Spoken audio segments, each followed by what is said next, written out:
नमस्कार सांग माने मु स्वागत करुच्ची आपण समस्त मो चैनल को। आज आम केवल आलू रे ही गोटे बहुत बढ़िया रेसिपी बनेबा जोटी कि रेस्टोरेंट रे आम बहुत टंका देकी खाऊ। तो से मुझे 5टा टिके बड़ बड़ साइज रो आलू नहीं, जिते बड़ साइज रो आलू नेबे सेते भल हम ये रेसिपी पाई। प्रथमे आम कौन करवा आलूर चोपा सबको एमती छड़े नबा। तो मुझे आलूर चोपा सबको छड़े नहीं आपण मैंने देखिपे।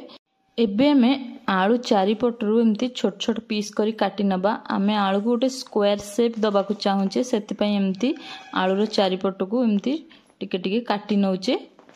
तापर आमे छोट छोट पीस करके काटी नबा। आलू को बेसी पतला करबानी, हल्का टिके आमे मोटा रखिबा।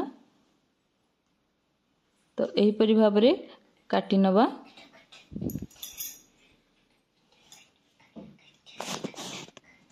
एतिकी मोटा आपण रखिबे, पूरा पतला बनइबेनी, एतिकी मोटा रखिबे। तापर आमे एमती काटी नबा, छोट छोट फिंगर शेप रे आमे काटी नबा।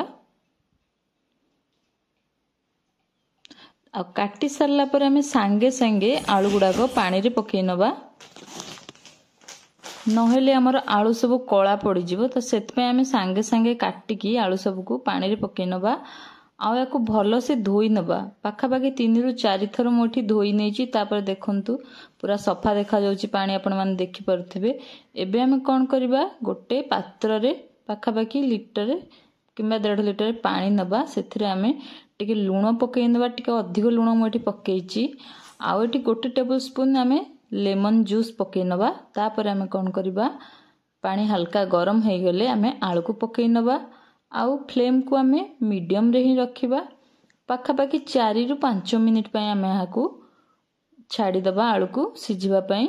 आलू आमे पूरा सिझिबा दरकार नहीं, हल्का टिके ना पाखापाखि 30% हमर आलू सिझिबा दरकार। 4 ରୁ 5 मिनिट परे मु आलू सब को काढी नेली। आपण माने देखि पारुथिबे आलू हमर हल्का बेंड हे जाउची। तो एमती स्टेज रे पहुंचला परे हमें आलू को छाणी नबा पानी रू। आउ एठी मोटे कॉटन कपड़ा ऊपर आलू सब को बिछे नउची। याकू पाखापाखि 15 ରୁ 20 मिनिट पई हमें याकू सुखिबा पई टिके छाड़ी दबा। 15 ରୁ 20 मिनिट परे हमर आलू हल्का ड्राई हे जाईची ऊपरू। एबे हमें कोन करबा, याकू गोटे पात्र को काढी नबा।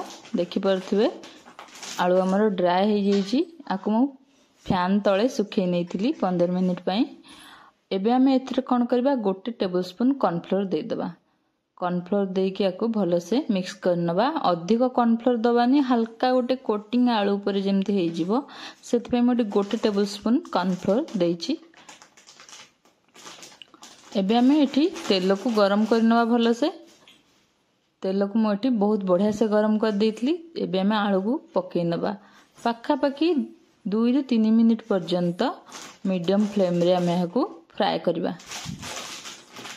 2 ରୁ 3 मिनिट हे गला परे हमें हाकू काढी नबा। काहेकि ना हमें हाकू पुणी थरे फ्राए करबा, तो काढी नबा।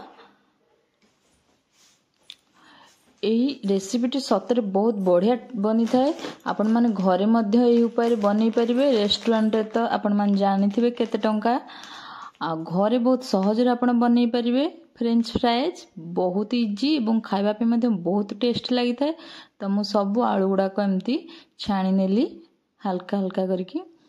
एबे मु एठी तेल को पुणी थरे गरम करूची। एठी हमें तेल को लो टू मीडियम फ्लेम रे गरम करबा। सेति पई देखंतु आलू को जेतळे मु पकेली तो हल्का हल्का बबल बाहरुची।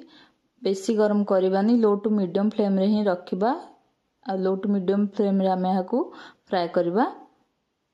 पाखापाखि आपन को 6 ରୁ 7 मिनिट लागी जिवो।